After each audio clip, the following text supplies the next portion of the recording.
I've got a soft white here, but I think it's important not to do, go filling in solid, heavy white, because certainly in my hair, there's certain bits of grey and brown as well as the white.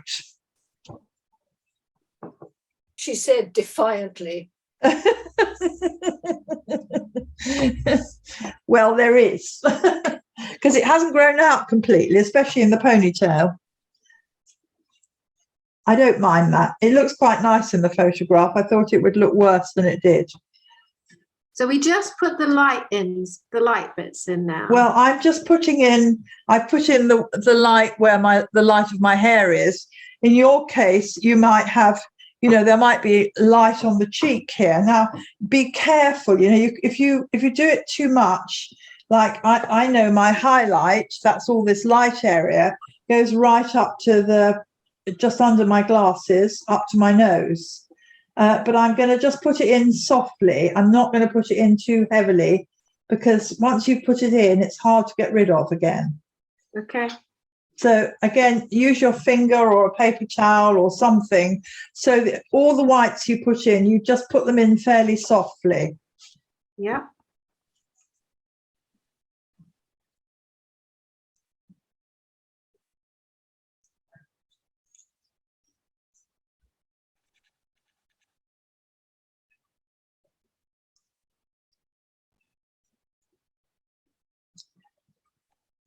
And also remember, your chalk is a much bigger, chunkier medium than a pencil. So the marks you make will be very different. And don't worry about that, because I think it has a charm of its own, chalk and charcoal. What about the background? My background is very white.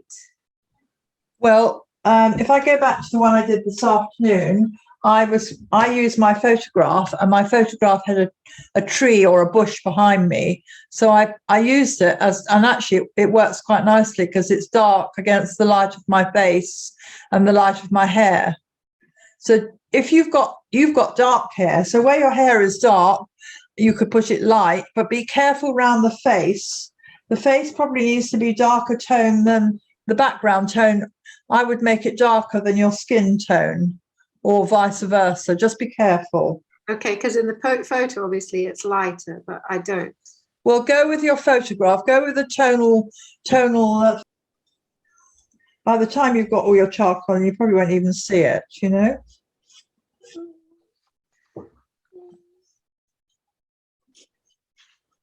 It's just really there as a guide, for where, so you know where to stop the shapes. I mean, I think it's quite helpful, certainly in this ear area. Yeah. The ear area is tricky.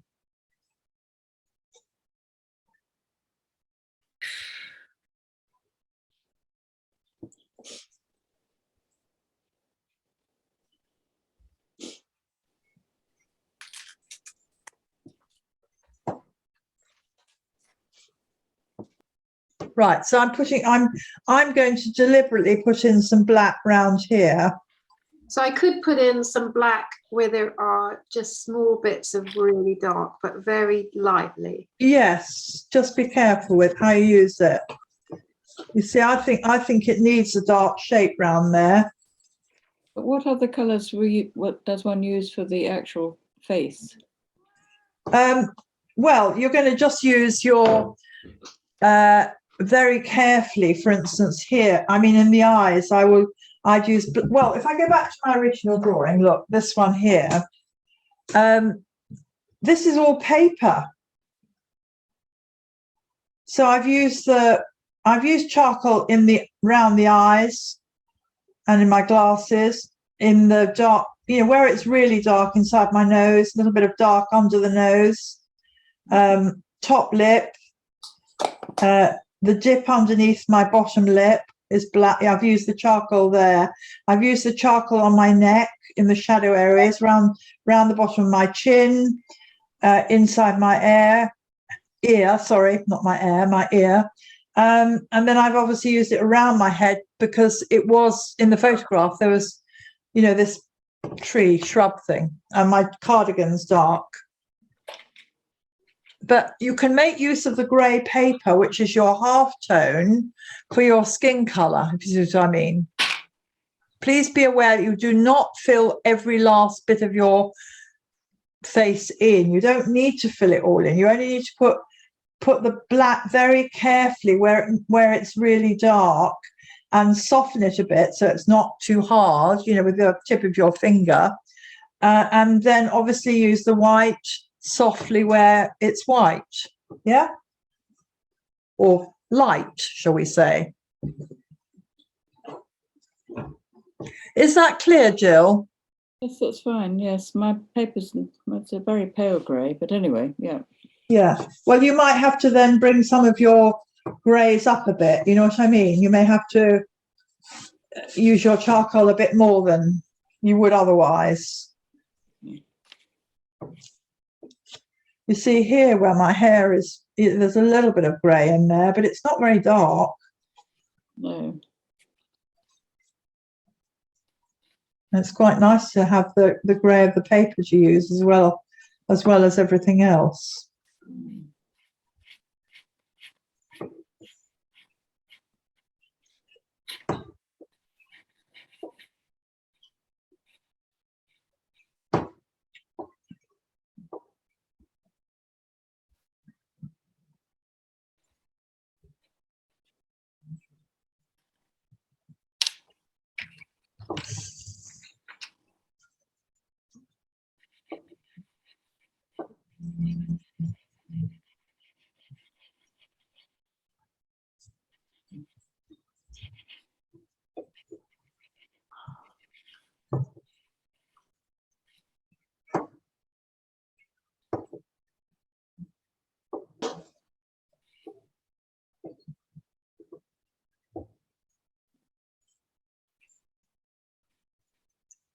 Remember to use, you know, your charcoal in a variety of ways. So sometimes you can, you know, use it on a thicker edge, and sometimes you can find the sharp edge and use that where you need to, where you want to put in a little bit more precise work. You know, use your charcoal slightly differently.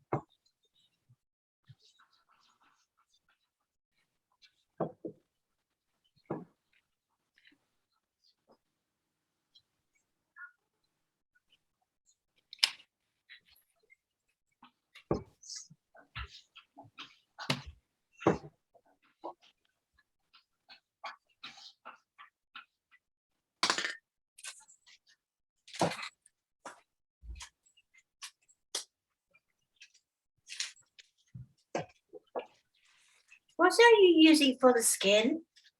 Pardon? What are you using for the skin, for the complexion?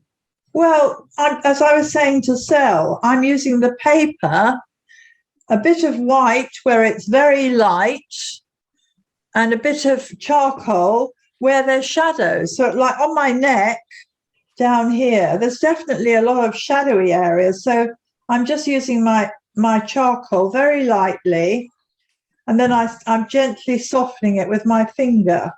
So I get a nice sort of grey there. The actual complexion. Well, the actual complexion, which is all this skin colour, Chris, quite a lot of it, you'll just leave the paper colour. Oh, okay. And the only things you're going to put in dark, maybe darker, inside the nostrils, round the bottom of the nostril, maybe the top lip. You know, some of the top lip is very dark. And I've got a hideous dark crease down the corner of my mouth. I am pushing that in because it's, you know, it gives what's happening with my mouth. It shows it, you know. Yep. Okay. But do remember to soften everything you do with your finger, so you don't end up with lots of hard black on the drawing. Yes. You know, like that. I've just put a little bit of line in where the lips meet. There's a little tiny dark line. The rest of it is just soft grey with me softening it with my finger. Yes. And then down here on the bottom lip, there won't be hardly anything at all, but underneath the lip, in this dip here, I'm going to put some shadow. Yes, yes, yes. And you make the paper work for you. So your paper is a skin tone, basically. Yes.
Can I do the hair all black, or is it nice just to leave it? Well, your hair isn't all jet black, is it? I mean, it has got highlights on it. No, but when it's in the photograph, it's black because it's black. There must be some highlights even in the photograph. Very, very sparse. Well, exaggerate them a bit. I think you kind of need that black shape, you know, the lovely black shape of your hair. I think will make a very nice shape, personally. But, you know, you do what you feel is right for the approach you're taking. I don't know. Well, show me. Hold on, show me what you've done so far.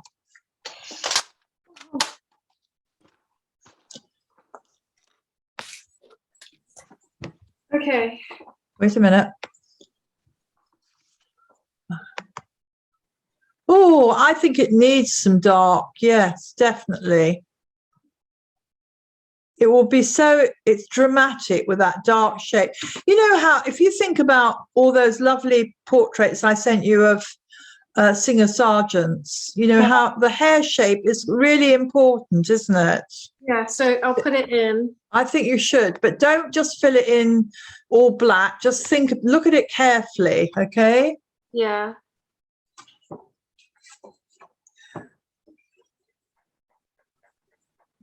It's really interesting when you hold it up and see the reflection, it's different than what you see when you look at it. Yes, yeah, yeah.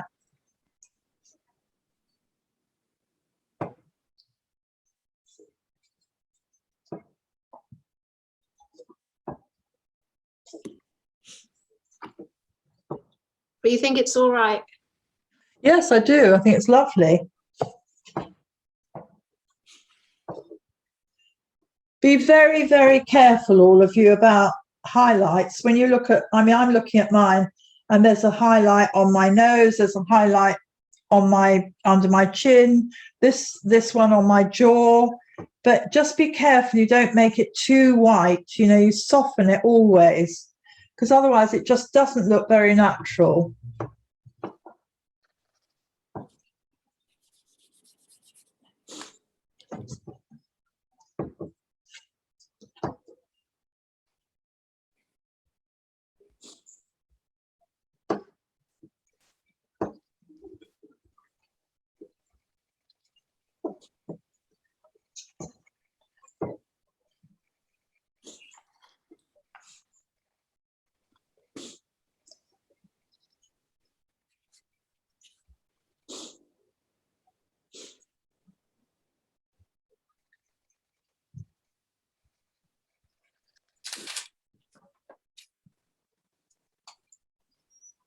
Not sure if it actually looks like me.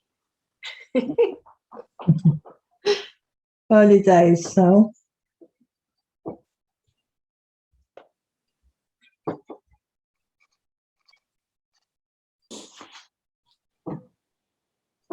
Put all the birthmarks in.